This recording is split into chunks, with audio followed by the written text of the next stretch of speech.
A modo de introducción del tema de creación, es necesario primero preguntarse por qué necesitamos estudiar creacionismo y por qué necesitamos saber sobre creación, por qué necesitamos saber de estos tópicos y poderlos aplicar para nuestra vida espiritual, nuestra vida común y poder interpretar los hechos históricos con este conocimiento.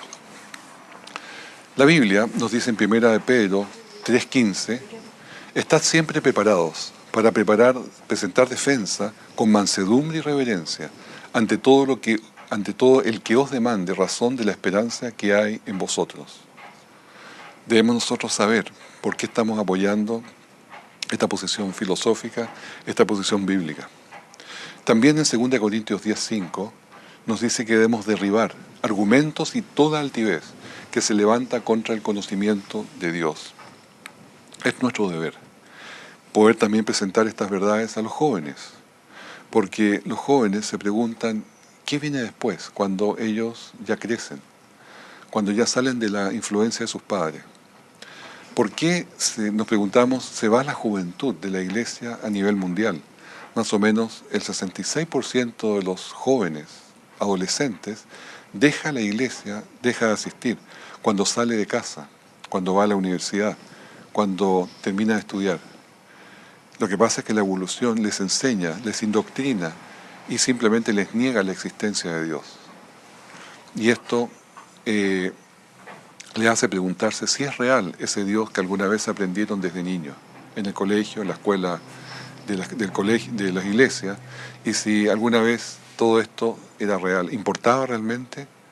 Sí, sí, ciertamente que importa. Y hay respuestas para estas preguntas. Dios se nos ha revelado de tres formas.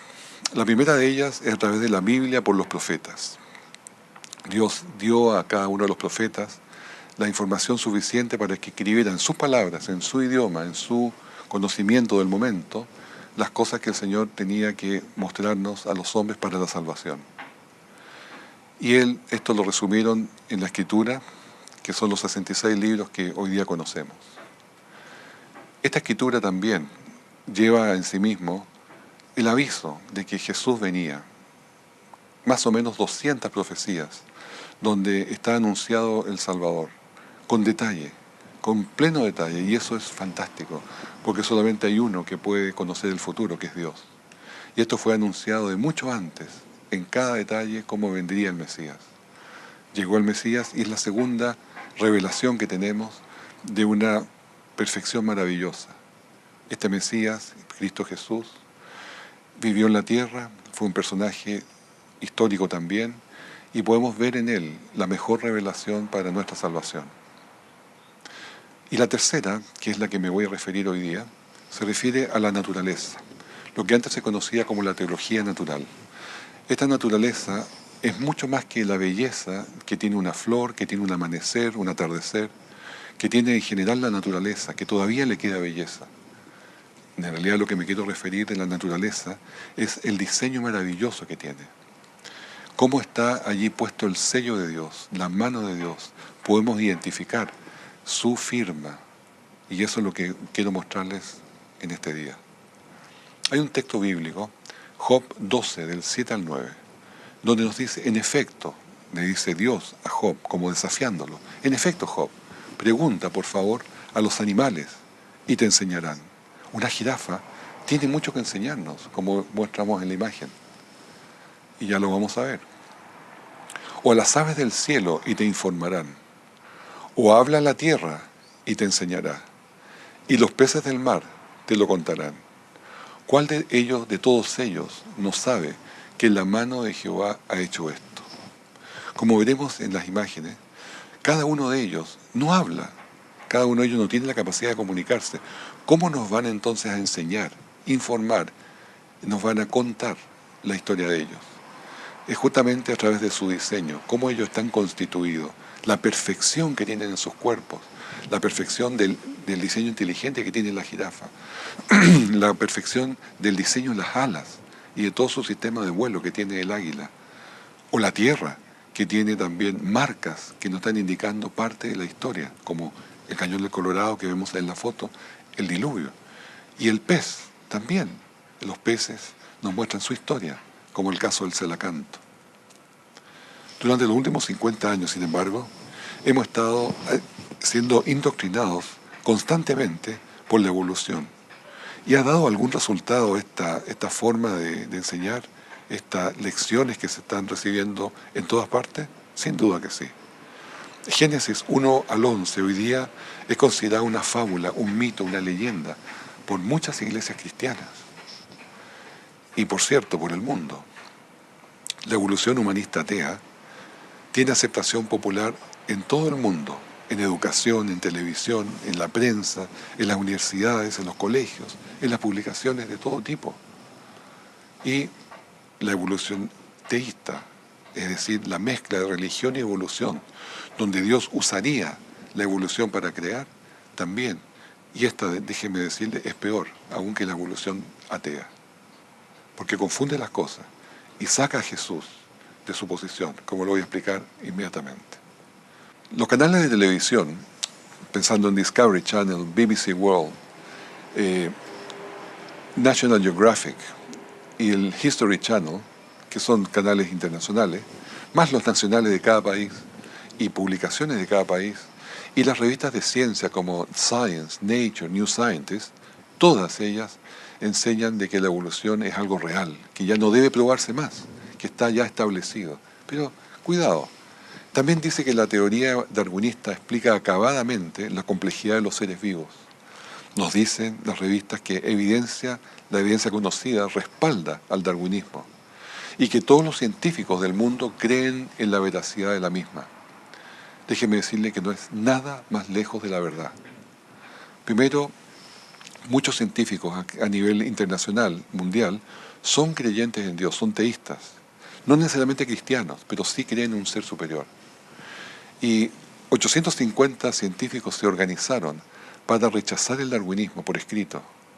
Otro grupo de 1000 científicos han firmado un documento negando el respaldo al darwinismo. Entre ellos se incluyen científicos de la Academia de Ciencias de Estados Unidos, de Rusia, de Hungría, de Checoslovaquia.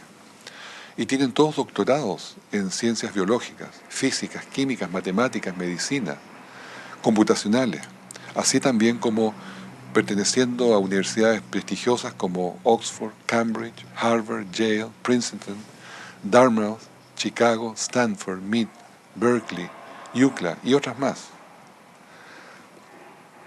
Este documento que ha sido presentado está en la imagen y está en la primera página. Sin embargo, está seguido de muchas páginas más para completar esos 1000 científicos que ponen sus nombres, sus cargos y los lugares donde ellos se desempeñan. Quiero contarles de que este mundo que ha negado la evolución, que no creen en la evolución, son hombres muy valientes, porque ellos van a ser discriminados, van a ser de alguna forma afectados por haberse opuesto a el paradigma de la evolución. Hay un doctor, Frank Sindler, que es ateo, él es lingüista, y siendo ateo es académico bíblico, profesor bíblico, y también es humanista. Pero él dice que el golpe más grande que la biología le ha dado al cristianismo ha sido el descubrimiento de la evolución biológica. Ahora que sabemos que Adán y Eva, entre comillas, nunca fueron gente real, lo dice él, el mito central del cristianismo es destruido. ¿Por qué? Si nunca existió Adán y Eva, nunca hubo un pecado original. Si nunca hubo un pecado original, no hay necesidad de salvación. Y si no hay necesidad de salvación, no tenemos necesidad del Salvador. Con esto concluyo que el Cristo histórico, dice el señor Sindler, queda desempleado. Creo que la evolución es absolutamente un golpe de muerte para el cristianismo. Ciertamente tiene muchas características de eso. La evolución ha sido un gran enemigo del cristianismo. Pero por esta razón, porque la evolución atea, al decir que la sobrevivencia del más fuerte es lo que produce la muerte, porque el más débil muere ante el más fuerte, y esto ha sucedido por millones de años, no está implicando que Adán y Eva no existió. Por lo tanto, la muerte no es resultado del pecado de desobediencia de Adán y Eva. Si así es, significa que no existe el pecado y no somos culpables. ¿Vamos a ser culpables de qué si el pecado no existe? Si no fuéramos culpables, ¿para qué necesitamos un Salvador? Y finalmente, la muerte de Cristo no sería necesaria. Y sin Cristo, ¿qué sentido tiene la religión? Se destruye simplemente el fundamento de la fe que es Cristo Jesús. Es exactamente lo que quiere el enemigo de las almas, destruir el centro de nuestra fe, Cristo Jesús. Richard Dawkins es un escritor activo y defensor ciertamente de la evolución. Y él dice en sus libros, y en este caso una entrevista en televisión, dice: creo que los cristianos evangélicos, que son los creacionistas, somos nosotros, están en lo correcto al ver la evolución como un enemigo. Hay sofisticados teólogos, que son los evolucionistas teístas, que están felices aceptando la evolución pero ellos están en un error. Creo que los evangélicos, sigue diciendo Dawkins, están en lo correcto al decir que hay una profunda incompatibilidad entre la evolución y el cristianismo.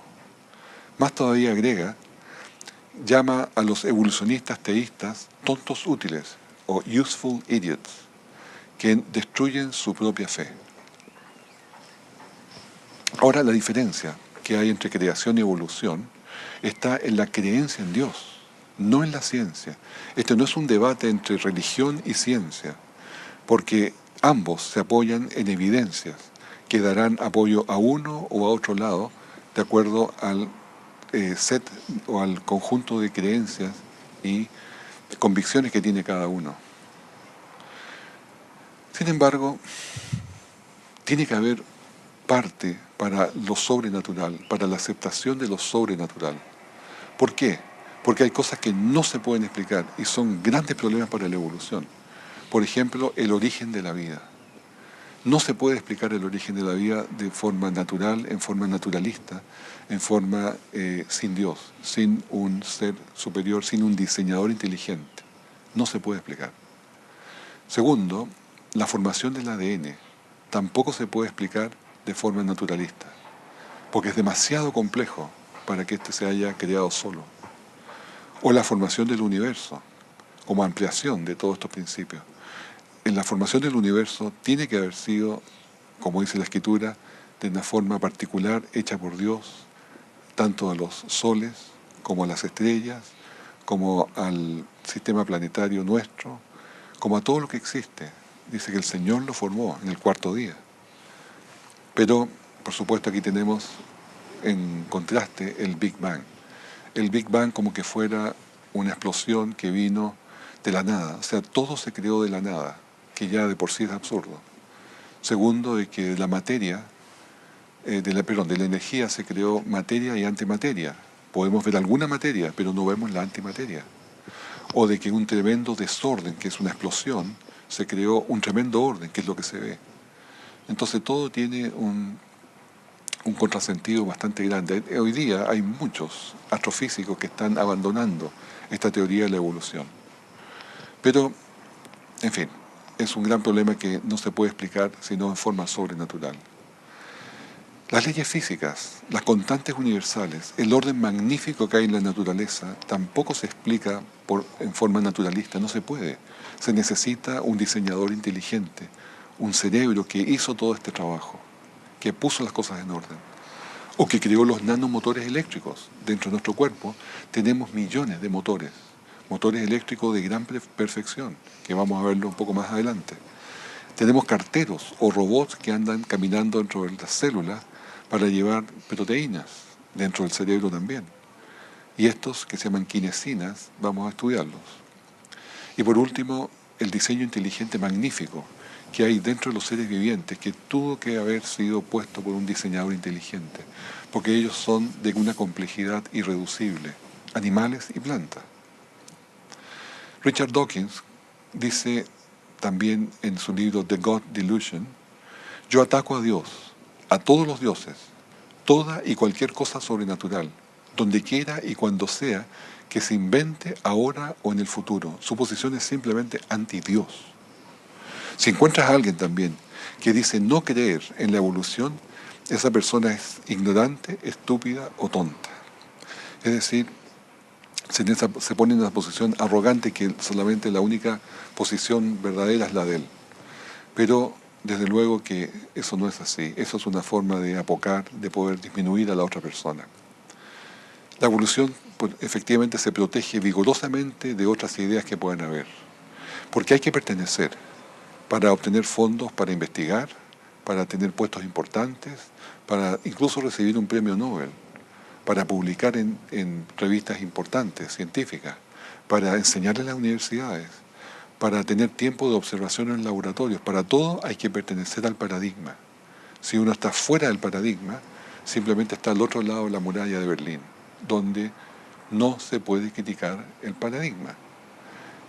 Esto se puede estudiar y ver en detalle en un documental que hizo Ben Stein y que se llama Expelled o Expulsado. Esto está en YouTube. Hay un prominente ateo que quiero destacarlo, que se convirtió. Se llama Anthony Flew, que es el pensador ateo más influyente del siglo XX. Él era el que debatía contra la creación a favor del evolucionismo el siglo pasado, pero anunció en el año 2004 que aceptó la existencia de Dios. ¿Y por qué dice que la aceptó? Dice que el ADN me ha mostrado, por la complejidad más increíble, los sistemas requeridos para producir vida, que una inteligencia tuvo que intervenir para que los elementos tan diversos se juntaran. En resumen, dice el señor Flew, mi descubrimiento de lo divino ha sido la peregrinación de la razón más que de la fe. Efectivamente, él llegó no por creer solamente, como podría ser la mayoría del pueblo cristiano, sino que la razón lo fue conduciendo a la conclusión de que tenía que existir un ser superior. Hay otro gran científico, se llama Alan Sandage. Él fue un astrónomo que continuó el trabajo de Edwin Hubble y es visto como el más grande cosmólogo en el mundo jamás. Este señor Alan Sandage estudió las estrellas desde Palomar, Estados Unidos, y estuvo años trabajando prácticamente solo. Y declaró que decidió ser un cristiano cuando cumplió 50 años, basado en décadas de investigación científica que la creación del universo debió ser el resultado de, entre comillas, un evento sobrenatural que no puede ser explicado por la física. La súbita aparición de la materia, espacio, tiempo y energía apunta a un creador inteligente.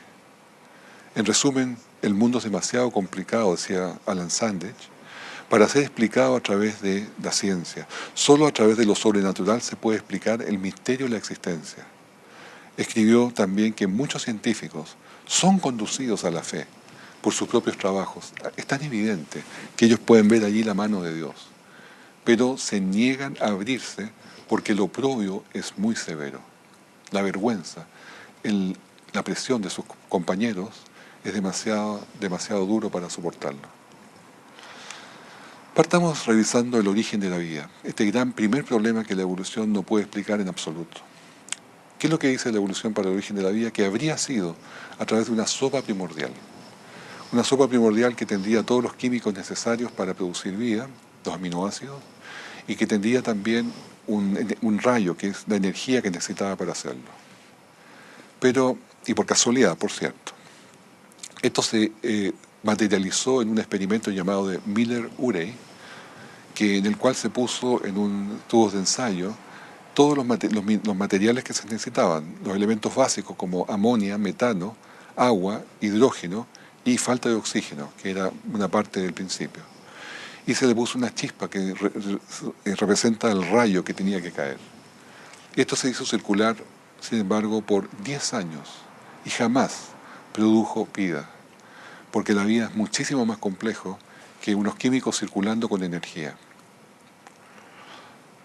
¿Cómo se construye? Vamos a ver ahora cómo se construye la vida biológica, pero a modo de similitud les muestro cómo construimos una casa, que es lo más a mano para nosotros. Los elementos naturales de la construcción tenemos bloques, piedras, arena y algunos que ya tienen elaboración, como el cemento, el yeso, el fierro, las maderas, plásticos, vidrios, puertas, ventanas, aluminio, etcétera, etcétera.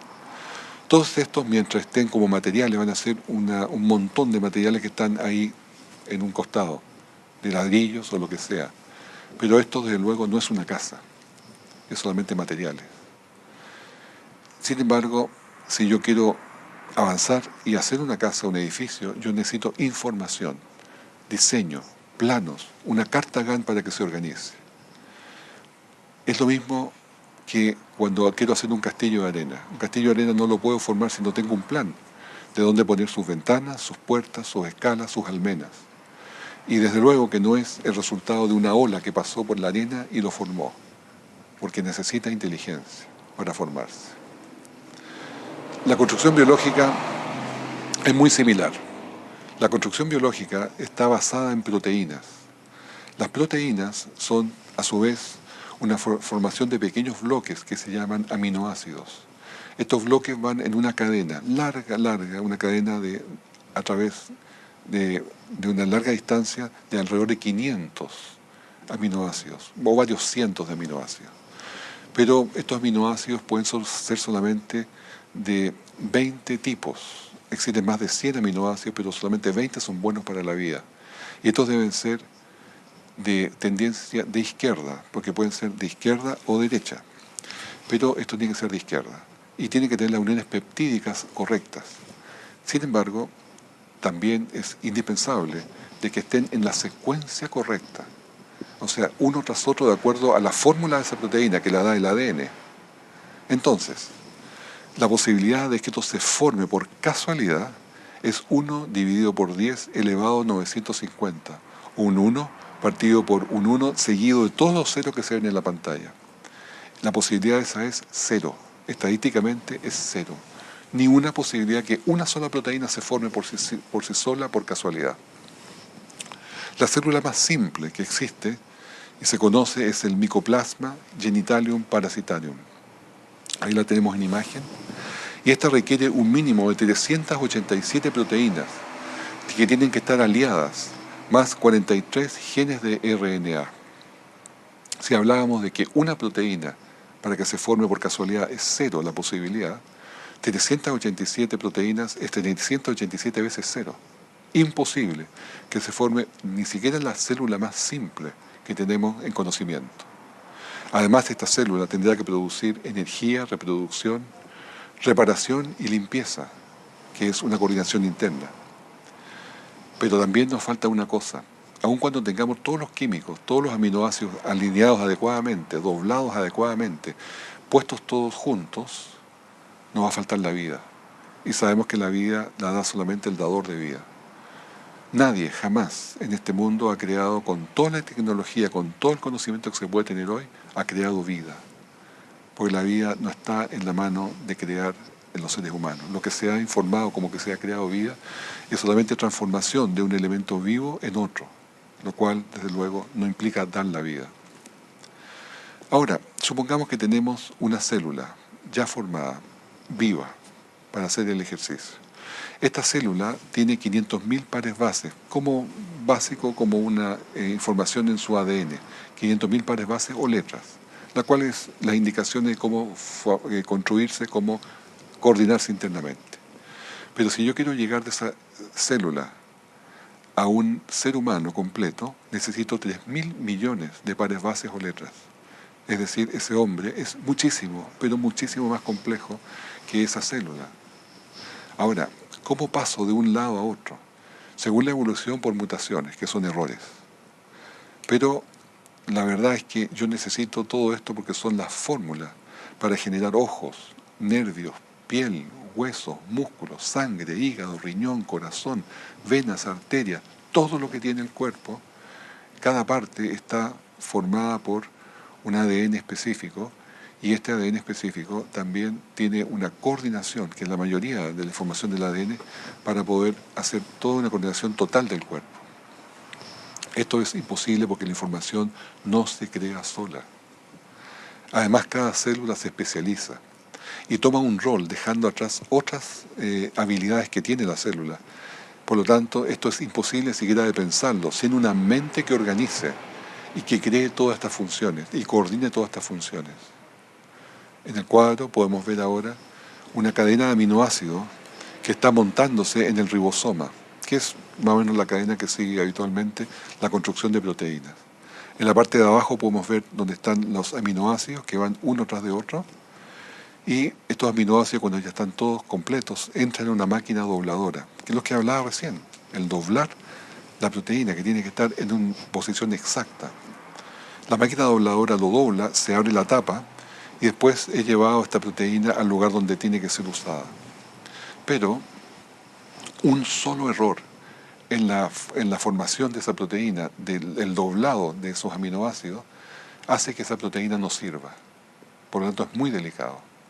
Bueno, para este efecto se construyó, entre otras cosas, por cierto, un gran computador que se llama el IBM Blue Gene, que es un supercomputador armado en el año 2005. Hoy día se está haciendo algunos más grandes todavía. Y una de las funciones que esto fue para la formación de proteínas, es decir, se construyó uno de los computadores más poderosos, en parte, para doblar las proteínas, porque es un problema muy importante y difícil, y se puede solucionar solamente con tecnologías computacionales de alto rendimiento. Los aminoácidos, como dije recién, se unen en cadenas, y estas proteínas se doblan entonces, o sea, los aminoácidos se empiezan a doblar y formar una forma tridimensional. Cualquier cambio, sin embargo, en la forma altera la función dramáticamente de esa proteína. Más aún, el mínimo cambio puede transformar una buena proteína en una enfermedad. Por lo tanto, por eso es tan delicada las posiciones. Se estima que el Blue Gene le tomaría como un año para completar los cálculos y el modelo de doblado de una simple proteína, solo una proteína. Pero saben lo importante y lo interesante es que a una célula viviente le toma, y ya lo sabe, le toma solamente menos de un segundo en doblar esa proteína, lo cual nos da un tremendo contraste entre lo que más sabe el hombre y lo que el hombre puede gloriarse de saber, computación, conocimiento biológico y todo lo demás. La célula lo hace en menos de un segundo. Y habiendo dicho todo esto referente al origen de la vida, nos encontramos con lo que dicen los textos de educación de nuestros hijos, donde una página dice que de una célula imposible pasa a ser multicelular y después se transforma en un anfibio, como vemos en el cuadro. Se forma de repente de la nada una célula, esta se multiplica, se hace multicelular, se complejiza a través no sé qué, como gana información, después se transforma en un pez, después se transforma en un anfibio, y ese anfibio transforma sus aletas en patas, lo cual sí es imposible, porque requiere una cantidad enorme de información para formar huesos, unirse a la columna, tener músculos, tendones, articulaciones, tener cerebro, tener una conexión nerviosa para controlar todo esto. Sin embargo, ahí va caminando después por la playa como un reptil, después se transforma en mamífero, después se transforma en caballo, y cualquier otra forma de llegar a los simios, a los primates, y después llegar al hombre. Esta es una historia que no se puede creer, porque la simpleza, la sobresimplificación que tiene, realmente raya en la ignorancia. Cuando se le pregunta a Richard Dawkins, que es defensor activo de la evolución, dice, el origen de la vida es un completo misterio. No lo saben, no lo pueden saber, porque es demasiado, demasiado difícil. Es uno de los grandes problemas donde solamente una intervención divina puede tener un sentido. Ernest Chain es un doctor que ganó el premio Nobel de Medicina por el desarrollo de la penicilina. Y él decía en su libro Chain, escrito en 1970, la razón principal por la que rechazó la evolución es porque es una hipótesis, no basada en la evidencia, y es irreconciliable con los hechos. Estas teorías evolucionistas son una grosera sobresimplificación de un montón de hechos inmensamente complejos e intrincados, y me sorprende, decía Chain, que sean tragados tan rápidamente y sin críticas y por tanto tiempo, por tantos científicos, sin un murmullo de protesta. Pasemos ahora a la complejidad de la vida. El genoma es todo el material genético completo que tenemos en el organismo, la cantidad total del ADN en la célula. Tenemos la célula, como muestra la imagen, y adentro tenemos el núcleo, y dentro del núcleo están los cromosomas. Se amplía un poco hacia afuera los cromosomas, que son toda la información genética nuclear que está en nosotros, que nos identifica a cada uno de nosotros, y esto se desenrolla finalmente en el ADN, que tenemos 4 letras, A, T, C y G. Recordemos que el sistema computacional usa dos, que es 0 y 1, que es un sistema binario. Ahora, ¿pudo el ADN formarse solo? Tenemos la respuesta del mismo Richard Dawkins. Dice en The Blind Watchmaker, dice, la improbabilidad que el ADN se forme por casualidad es de 1 en 10 elevado a 40.000, es decir, absolutamente cero. Ninguna posibilidad que el ADN se forme solo. Y el ADN debe ser lo primero que debe estar en un ser viviente, porque es la que regula todo su funcionamiento, la que regula cómo se forma, la que regula qué partes tiene. Por lo tanto, es lo primero. ¿Y cómo puede suceder si no se puede formar por sí solo? Porque hay cero posibilidad.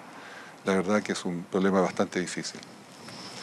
El astrofísico llamado Sir Fred Hoyle, que era evolucionista también, dice la idea de que el programa operativo de una célula viva, que es el ADN, pueda formarse por casualidad en una sopa primaria, aquí en la Tierra es evidentemente de lo más absurdo. Una interpretación con sentido común de los hechos nos induce a pensar en un superintelecto que ha intervenido en la física, la química y la biología, y que en la naturaleza no hay fuerzas ciegas dignas de mención. Eso lo escribió en Evolution from Space.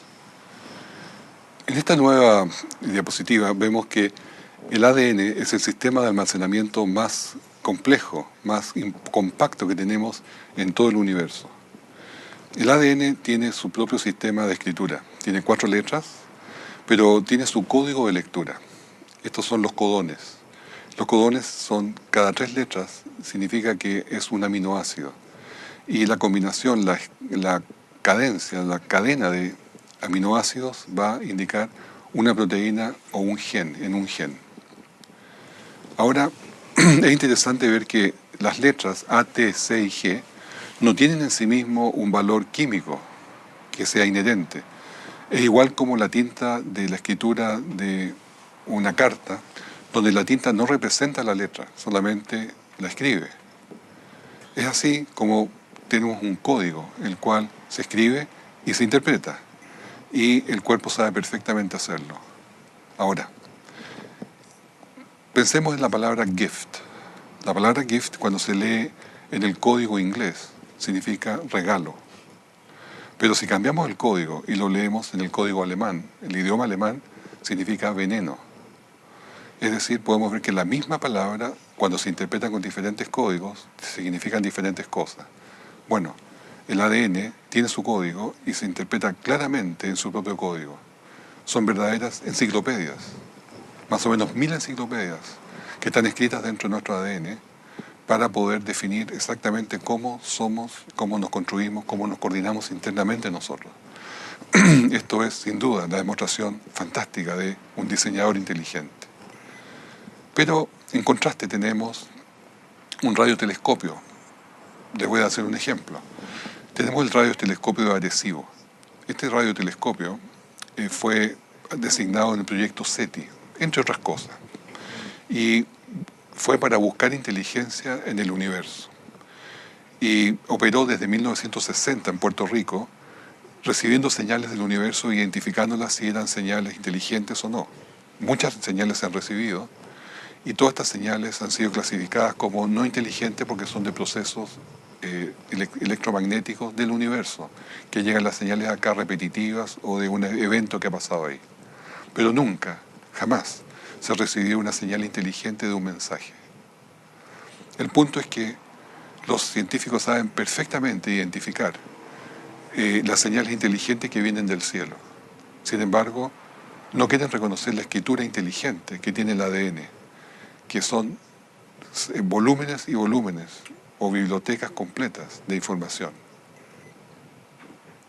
El ADN también tiene un sistema de reparación, de autorreparación, que se llama DNA glycosylases. Y este sistema es una máquina que va rotando por el ADN y va detectando cuando hay alquilaciones, cuando hay cambios, cuando hay duplicaciones o cualquier otro tipo de falla dentro del ADN. Se detiene en el lugar, la saca, la mete en un bolsillo y la destruye. Y después otra máquina lo reemplaza. Desde luego el ADN está sujeto a mutaciones, a errores, por alquilación, por radiación también, por ataques químicos. Así que lo interesante de esta máquina reparadora es que las instrucciones para montar esta máquina de reparación están codificadas en la misma molécula que se está reparando. Es decir, es un círculo vicioso, imposible de explicar para la evolución. El ADN también está lleno de complejidad. Es mucho más que la lectura de un mensaje en una cinta, de un mensaje en una carta o un mensaje que está en un sistema digital. Es un sistema que es mucho más complejo, y le explico. Cuando se hizo el Human Genome Project, el proyecto de genoma humano, se vio que habían solamente 22.000 genes en el ADN. Sin embargo, se habían identificado por lo menos 100.000 proteínas en nuestro cuerpo humano. Y no se entendía, porque un gen se supone que produce una proteína. Por lo tanto, ¿de dónde salían las otras proteínas que no tenían gen? Bueno, se descubrió que cuando se lee el ADN, se leen los codones, es vital desde qué letra se comienza. Porque, por ejemplo, si parto leyendo un codón GTT, CAA, CGC, TGA, eso es una proteína, es una línea, un gen va a ser una proteína. Pero si yo parto desde la segunda letra, TTC, AAC, GCT, GAA, va a ser otra proteína. Es decir, están como superpuestas. Sin embargo, si sigo leyendo y leo ahora al revés, será otra proteína diferente. Y así justamente es como se inscriben diferentes proteínas en un ADN que pareciera que tenía solamente 22.000 genes. O sea, un sistema no inteligente, sino que súper inteligente. También se descubrió hace no mucho tiempo atrás de que existe un código epigenético. Este código epigenético tiene el control del ADN, es como el ADN es la base de datos y el sistema epigenético es el que controla, igual que un titiritero, controla sus títeres a través de señales. Y estos mecanismos epigenéticos se ha descubierto que se desarrollan en el útero de la madre, en la juventud también, y son sujetos a ataques químicos. También por las drogas y los farmacéuticos esta se puede alterar, por la edad y por la dieta. Se puede heredar de los padres, de los abuelos, y se puede ir modificando durante la vida. Y este código epigenético es el que manda finalmente el ADN. Y se pueden ya identificar hoy día enfermedades que provienen del sistema epigenético como el cáncer, los sistemas de inmunidad o de enfermedades autodefensivas o autoinmunes, o también desórdenes mentales y diabetes. El genoma humano, que en un momento se dijo que era 99% igual al del chimpancé, después 96%, y hoy día se sabe que el genoma humano no es más que el 81% similar o alineado con el del chimpancé. Esto es muy relevante, porque en un momento se pensaba que esa era la demostración de que el chimpancé y el ser humano venían del mismo origen. Sin embargo, el ADN humano tiene 3.000 millones de pares bases, equivalente a la formación de 1.000 enciclopedias. Y el 4% de diferencia que se decía en ese tiempo, hoy día ya es casi el 20%, suma una cantidad enorme de información, que justamente allí está toda la diferencia. El habla, el hombre es el único que habla, se comunica, tiene conciencia, tiene principios, hace planes, conoce el bien y el mal, conoce la bondad y se puede poner en los zapatos de otro. Pero veamos las similitudes, ¿por qué son similares? Veamos el hombre y el mono, ambos tienen cabeza, tienen pelos, tienen ojos, tienen lengua, dientes, orejas, narices, y como forma podemos decir hay algunas similitudes, lo mismo que la hay en un auto Beetle, como está abajo el amarillo, con un Porsche. Ambos son hechos por la misma fábrica. En Alemania, ambos usan los mismos metales, los mismos vidrios. Sin embargo, nadie podría decir que un Volkswagen Beetle es lo mismo que un Porsche. son simplemente diferentes productos del mismo diseñador de la misma fábrica. Lo mismo sucede con el hombre y el chimpancé. Son productos del mismo diseñador y de ese diseñador que puso elementos similares en ambos, pero no son lo mismo. De hecho, el banano y el hombre comparten también más del 50% del genoma, en realidad hasta un 72% del genoma. Y esto no significa que somos medios bananas. ¿Por qué somos similares en el sentido bioquímico al banana? Porque es necesario para comerlo. Si todo animal y planta fuera en esta tierra diferente bioquímicamente, no podríamos alimentarnos unos de otros. No podríamos usar los aminoácidos, los azúcares, la grasa del alimento que estamos consumiendo. Sería como comer piedras y arena.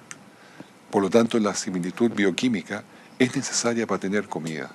Por eso que somos similares bioquímicamente en el genoma al plátano, a las verduras o a los animales que se consumen. Les presento ahora un asunto muy interesante sobre la célula. La célula está compuesta en su interior por el núcleo y dentro del núcleo están los cromosomas, donde está todo el ADN nuclear. Ese ADN nuclear es la información personal de cada uno de nosotros, la cual es diferente en cada persona, porque cada persona tiene diferentes características. Sin embargo, existen otros organelos que se llaman la mitocondria.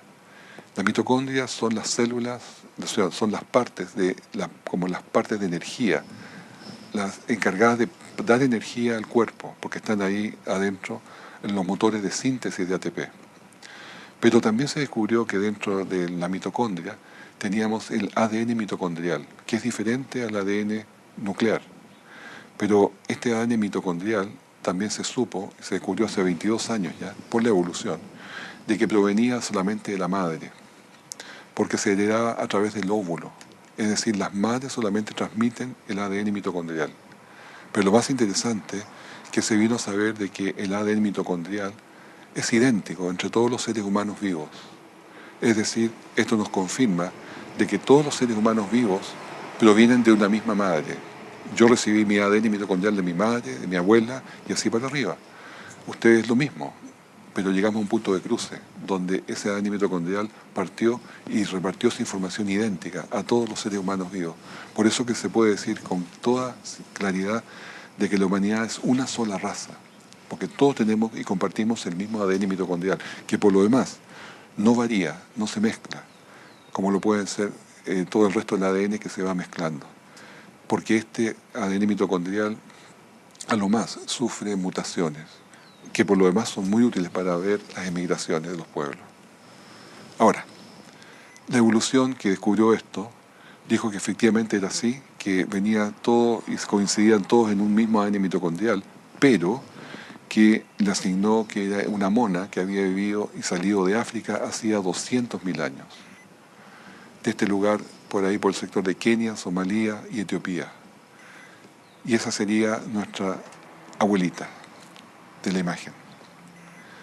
Pero poco tiempo después se siguió investigando y 10 años después de este descubrimiento se vino a saber de que las mutaciones que tenía el ADN mitocondrial era 20 veces más rápido del que se pensaba por un problema de radicales, por lo que hacía que la ADN mitocondrial fuera consistente realmente con una edad de 7.500 años, lo cual, por cierto, es muy alineado con lo que la escritura nos menciona. También se supo y se investigó que el cromosoma Y, que es esa parte que tenemos los hombres exclusivo de la formación del sexo, en el cromosoma 23 tenemos XY los hombres y XX las mujeres. El cromosoma Y, por lo tanto, es exclusivo de los hombres, nunca se mezcla. Y es idéntico al padre, al abuelo y así en la línea paternal hacia arriba. Pero lo interesante es que un estudio hecho en 1995, hecho a 38 hombres de diferentes razas étnicas en el mundo, confirmó que todos veníamos de un mismo hombre, Adán, porque todos teníamos exactamente el mismo cromosoma Y. El cromosoma Y también, igual que el ADN mitocondrial, sufre algunas variaciones menores debido a las mutaciones, pero como digo, son totalmente menores. Sin duda, dijo un genetista llamado Luca Cavalli Sforza, jefe del laboratorio Underhill, que esto es un descubrimiento mayor. Se le asignó también a Adán 40 a 200 mil años, por supuesto, pero se creyó que era el padre de todos los seres vivientes. Aquí tenemos en el cuadro el cromosoma Y que les mencionaba recién.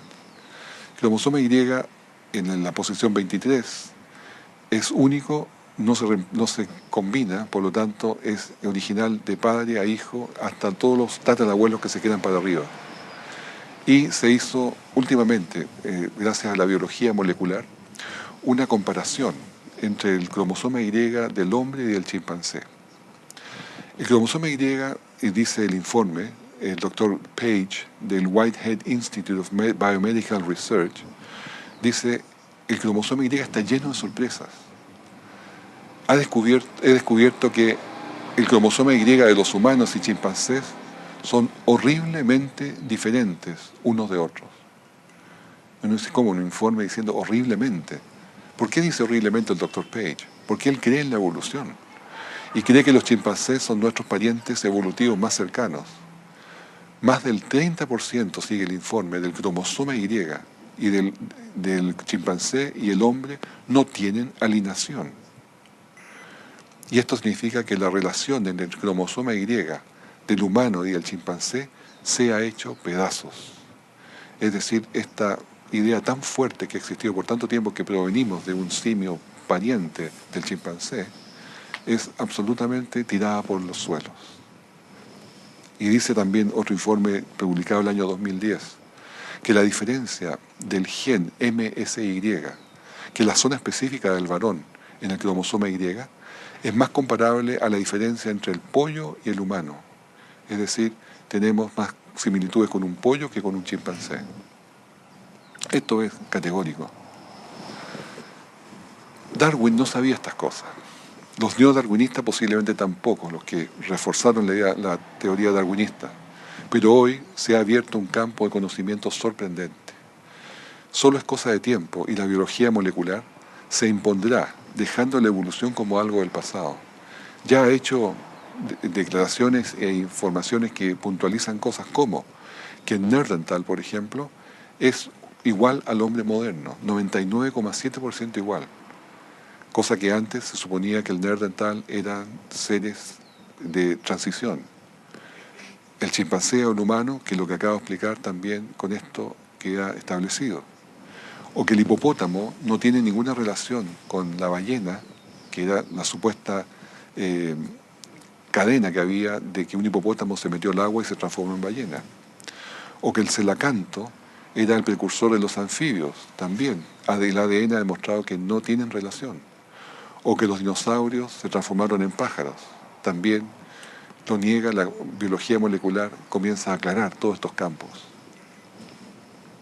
Es tan potente esto de la ADN mitocondrial y del cromosoma Y y del ADN en general, que se ya estableció un sistema comercial llamado Family Tree DNA, que por $289 se ofrece que encontrar a los parientes de tanto hombres como mujeres que puedan ser y saber el origen, si es nativo americano, de Medio Oriente, de judíos, de africanos, de europeo occidental o del este.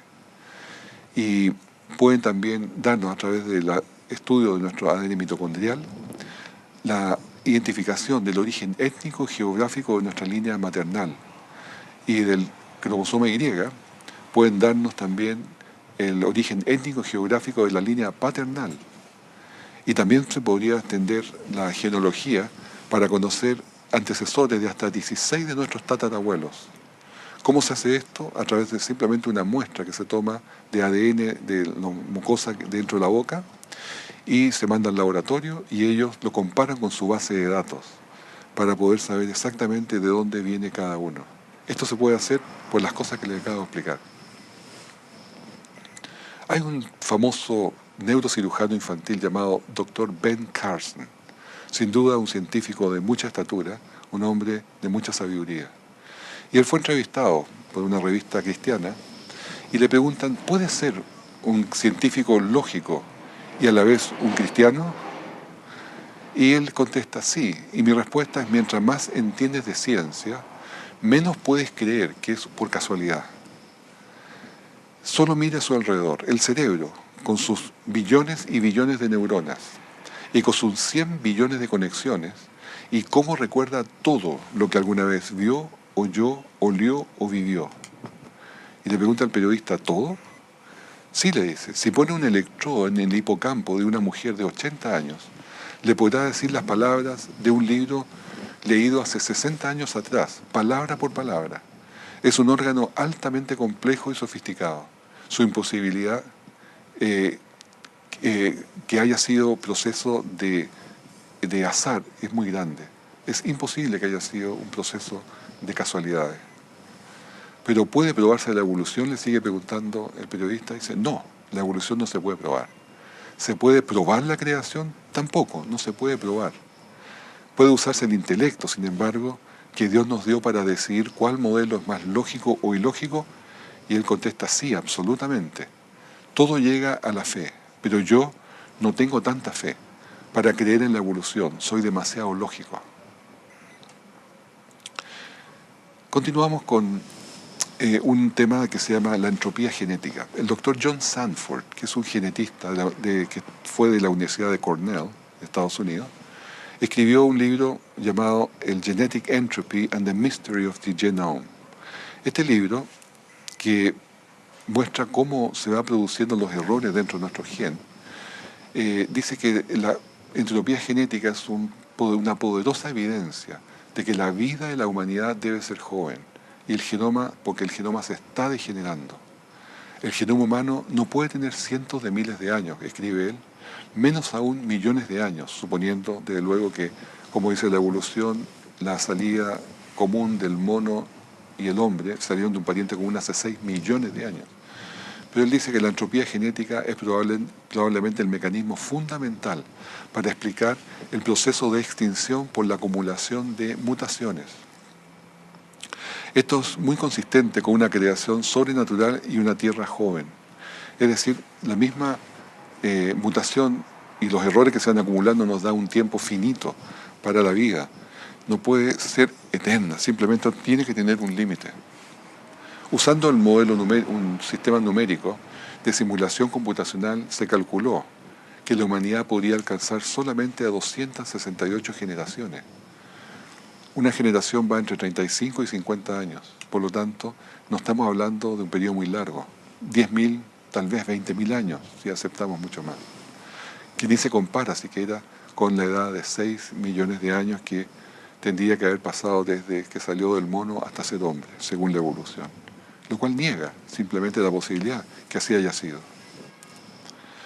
Hebreos 1:11 nos dice que el mundo se envejecerá como una vestidura. Y es lo que está pasando, es la segunda ley de la termodinámica. Todo se envejece, todo pierde orden. Y por lo tanto no es ni siquiera pensable que hay un camino ascendente, como muestra la imagen, de que el mono va ganando información, va ganando inteligencia, va ganando paladar y todo lo que significa ser un hombre, en los mecanismos de habla, para llegar finalmente a ser un ser humano. Eso es imposible. Ahora Darwin, ¿qué es lo que investigó? Él tenía un microscopio óptico para poder investigar. Podía ver al nivel de la piel. Pero hoy día tenemos microscopios electrónicos. Y el doctor Michael Denton, que es de la Universidad de Otago en Nueva Zelanda, él explica en un libro que hoy se puede explorar el interior de una célula con un microscopio electrónico. Cuando se amplía la célula 1.000 millones de veces. Es como ver una célula como una ciudad de 20 kilómetros de diámetro. Y esta se puede ver en una complejidad increíble. Es como ver en la ciudad las calles, los árboles, los edificios, los vehículos, todo lo que se está moviendo, se está viendo con un microscopio electrónico. Yo creo que si Darwin hubiese tenido la oportunidad de conocer esto, no habría sido tan aventurado de negar a Dios al final.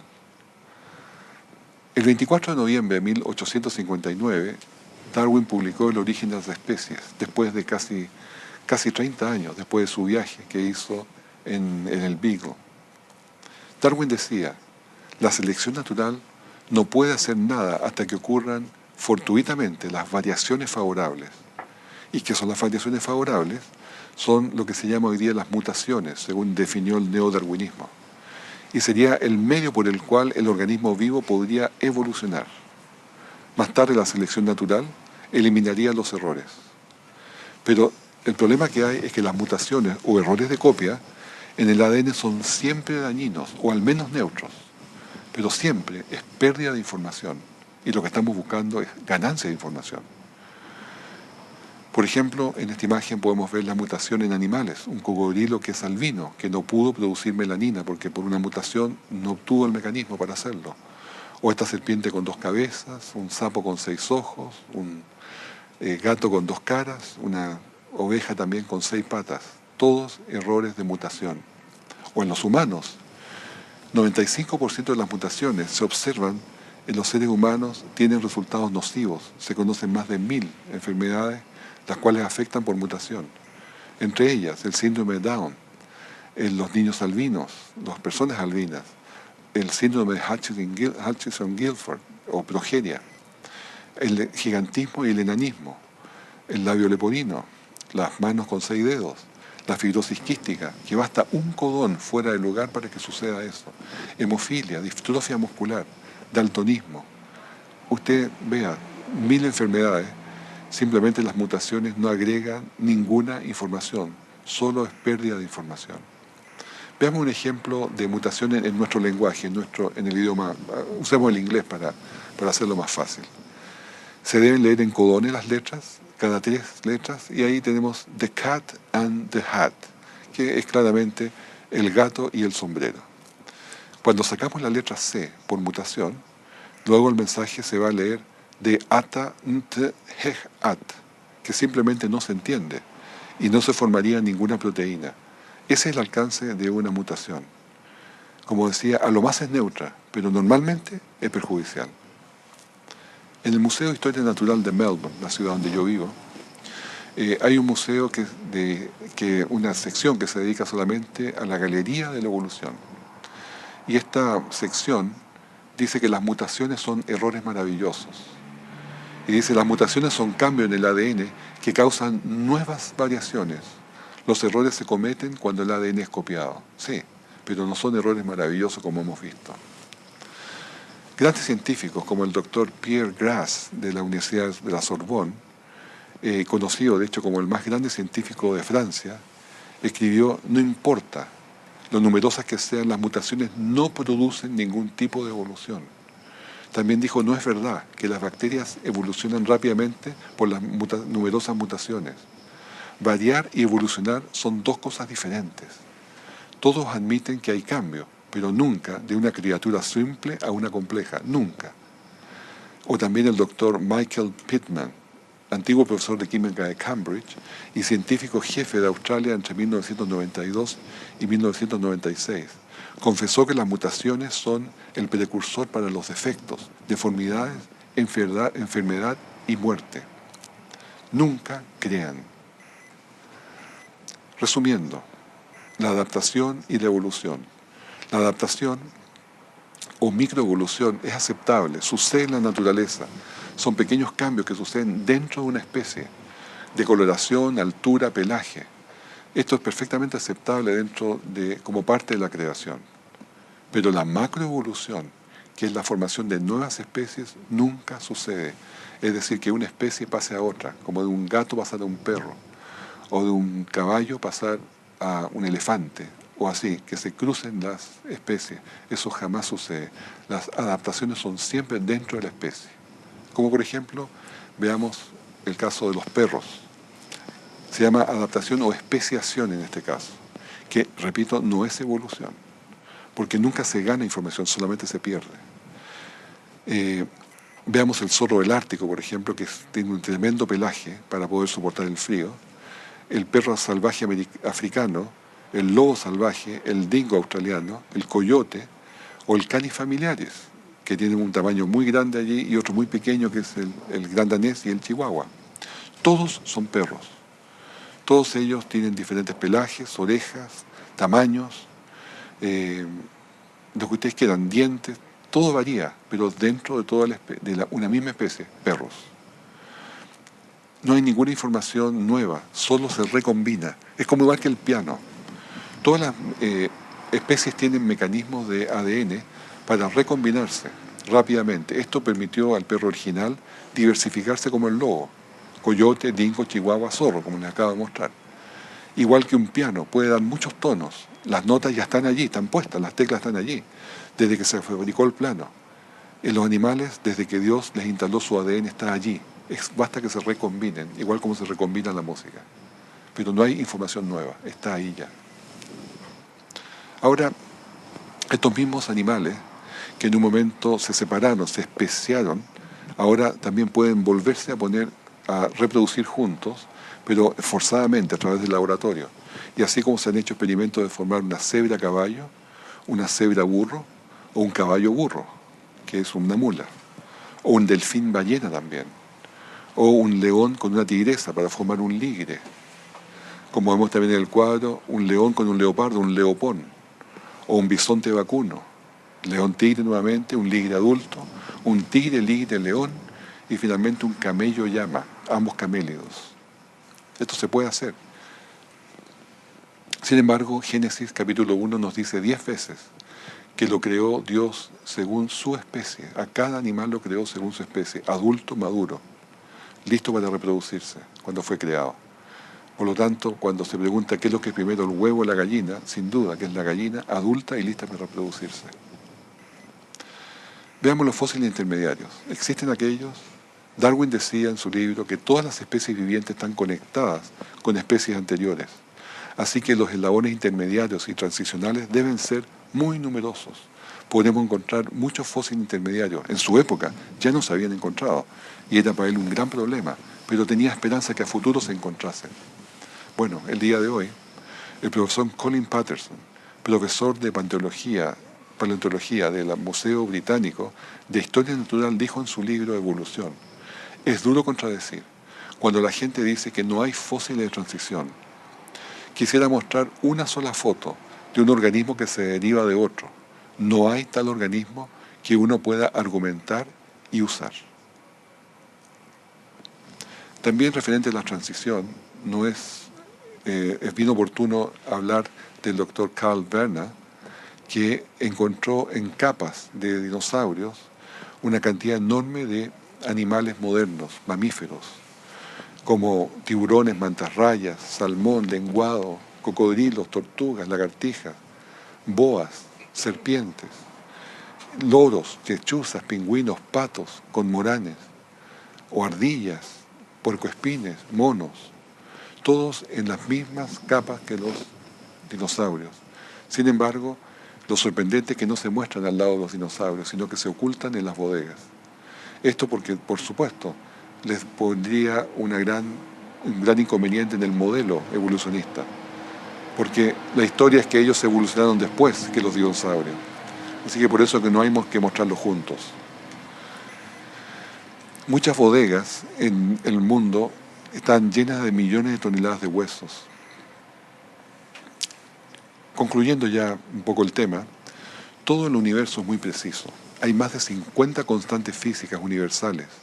Se ve su intencionalidad en su diseño cuando vemos la constante de Boltzmann, la constante de Planck, la velocidad de la luz o la constante gravitacional. Todas ellas son precisas porque están determinadas por alguien que diseñó esta forma de comportarse el universo. No es caos, no es desorden, no es cualquier cosa. Hay un orden perfecto. Ahora, quería también tocar un punto, aunque sea brevemente, sobre la naturaleza que tiene sus relojes. Aun cuando no se puede determinar exactamente la edad que tiene la Tierra, sí da un criterio. Y esto se puede ver en los soles, en las galaxias, en los radioisótopos, en el carbono 14, en la salinidad de la Tierra, en los árboles, en las mutaciones de los genes, en los desgastes de los continentes, en el magnetismo terrestre, en la posición de la Luna, en la cantidad de población que hay en la Tierra, los sedimentos en el fondo del mar, el registro escrito de la historia, la agricultura. Hay muchos indicadores que nos dicen de que la Tierra es joven. Y en particular quería decir sobre el ADN. el cual tiene a lo más una existencia de 10.000 años, cuando está seco y sin humedad y además con poca temperatura. Más de eso no puede durar porque se destruye. Y es pertinente en este momento hablar del caso de un tiranosaurio rex, el cual fue descubierto y en el interior de su hueso fémur tenía vasos sanguíneos, tenía glóbulos rojos, tenía también tejidos biológicos como células, proteínas, hemoglobina, colágeno, y esto sorprendió a todos. La doctora Anne Schweitzer tuvo muchos problemas al haber descubierto esto, pero son muchos más ejemplos, no solamente este, hay muchos otros ejemplos que se ha descubierto lo mismo, de animales que supuestamente tenían 70 millones de años extinguidos, están todavía con tejidos que son biológicamente reconocibles. Esto es, por supuesto, una gran inconveniente que tiene la evolución de explicar. La petrificación sucede en forma muy corta. 1 año para un saco de harina, 100 años para una fuente Taipei Fountain en Wyoming, o 50 años para un sombrero minero que está en un museo de Tasmania. O las estalactitas, 40 años en un monumento llamado George Rogers Clark en Indiana, Estados Unidos, que tenemos ahí en la imagen. En 40 años se formó esa estalactita, o se formaron en una mina en Queensland, una mina de plomo zinc. Por último, diseño inteligente. Decía que la jirafa nos indicaba algo muy interesante. La jirafa, al tener un cuello tan largo, hace que su cabeza esté a una altura de 8 metros sobre el nivel de la tierra. Y los 8 metros, para ello necesita una bomba, que es el corazón, muy grande, para poder elevar la presión y llevarla hasta el cerebro y poder vivir bien. Pero el problema es cuando la jirafa baja la cabeza para tomar agua. De inmediato le imprime a ese cerebro, por la presión que está ejerciendo el corazón, una presión adicional de 8 metros de columna de agua. Un cerebro normal simplemente reventaría, tendría un accidente vascular y ese animal moriría inmediatamente. Pero el diseño inteligente ha permitido que tenga en la arteria que va hacia el cerebro unas válvulas que se cierran cuando baja la cabeza.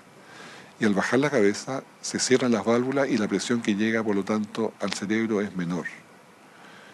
Pero cuando levanta la cabeza, se supone que no tiene sangre o tiene muy poco volumen de sangre, muy poca presión. Por lo tanto, la jirafa se desmayaría.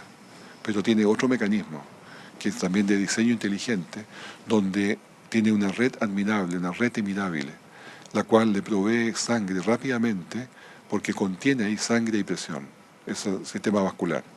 Y le entrega la sangre y levanta la cabeza y la jirafa no se da ni cuenta de lo que pasó, porque tiene un sistema inteligente diseñado en su mismo organismo. Es lo que decíamos a un comienzo. La jirafa nos habla, nos muestra cómo ya tiene un sistema inteligente. Si no, habría muerto el primer día. Pero ahí está, un sistema que fue puesto por un creador, por un diseñador inteligente.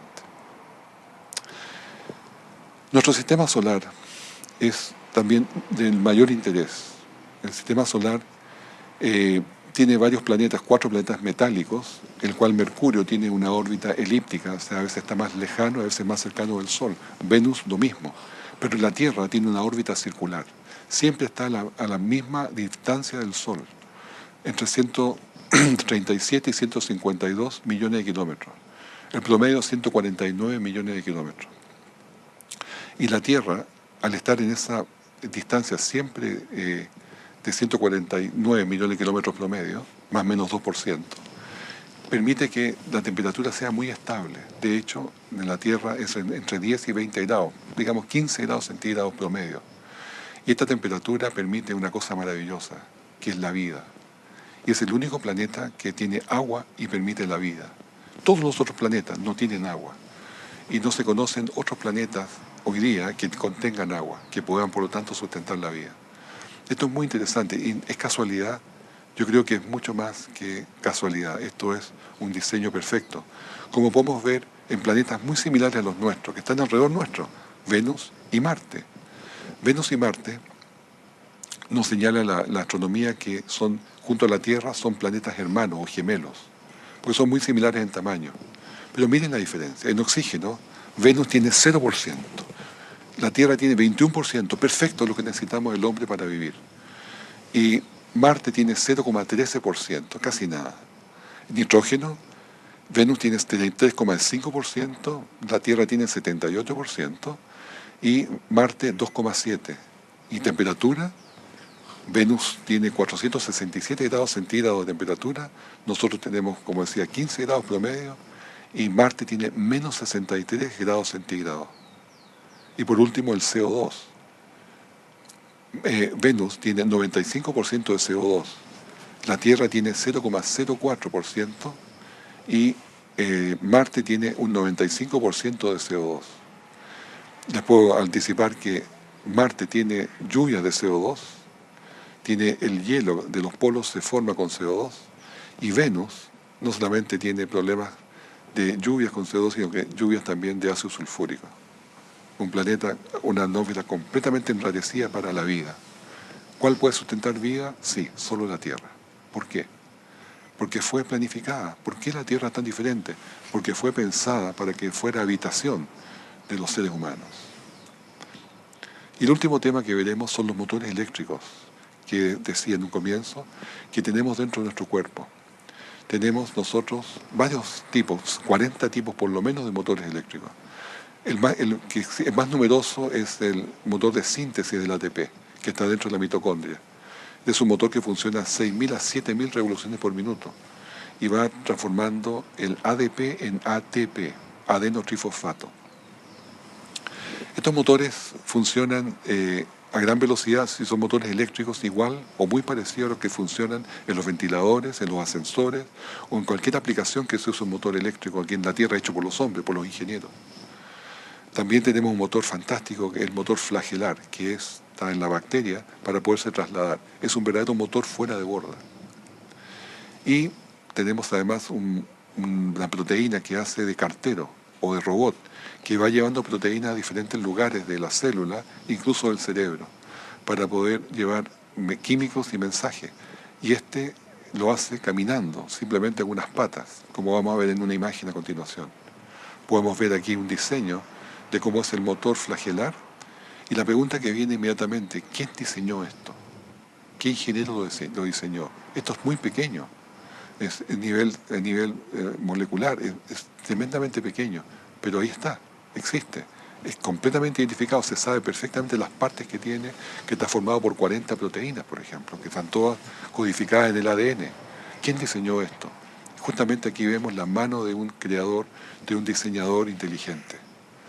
También una foto del motor flagelar con un microscopio electrónico, el embriague que tiene este motor para poder conectar y desconectar la hélice. Y podemos ver ahora una película donde vemos al Chericha Coli, que es el que tiene estos motores de fuera de borda funcionando. 3 motores en su cola que lo hacen funcionar a 100 kilómetros por hora, a 100.000 revoluciones por minuto cada motor, como vemos en la imagen. También la kinesina, para finalizar el último cuadro, ya que veremos, puede transportar los químicos dentro del cuerpo. Como vemos en la película, va llevando en su espalda una enorme bolsa de químicos que tiene una dirección, sabe dónde tiene que llevarla, porque le ha sido indicado por el aparato de Golgi dónde tiene que ir. Y la lleva por estos microtúbulos que son carreteras internas en las células, las cuales se van formando y desarmando en la medida de la necesidad. Pero cuando se cruzan y se topan, tienen señales de tránsito para ver cuál pasa primero y cuál después. O cuando las kinesinas tienen una carga muy pesada, la llevan entre dos. O cuando el camino es muy largo, hacen postas y se van turnando. Y cuando llegan al final, todos en una estación final, son recogidas por un bus y llevadas de vuelta hasta el punto inicial. Todo esto de una tremenda coordinación, de una maravilla que se está conociendo hace muy poco. Y todo esto ciertamente nos habla de un diseñador inteligente. Quiero mostrarles solamente lo que dice Richard Dawkins de todo esto. Dice que puede aceptar el diseño inteligente como una explicación del origen de la vida. Si esto significa que extraterrestres trajeron la vida a la Tierra, pero no podría aceptar ninguna posibilidad que Dios tuviera un rol en este diseño. Y aquí queda claramente expuesto que no es la evidencia el problema es la creencia en Dios, la aceptación de Dios. Y la aceptación de Dios ciertamente requiere fe. Y gracias por la fe, porque la fe la da Dios mismo para creer en Él. Termino con Apocalipsis 14:6. El mensaje del primer ángel para la tierra en el último tiempo. Dice, vi volar otro ángel con el Evangelio eterno, para predicarlo a toda nación, tribu y lengua y pueblo, diciendo a gran voz, temed a Dios y dadle gloria, y adorad a aquel que hizo el cielo, la tierra, el mar y la fuente de las aguas, que es el Creador. Debemos en el último tiempo, como el primer mensaje, volver a reconocer al Creador como nuestro Creador, a Dios como el que hizo todas las cosas, y además nos preparó el camino para la salvación.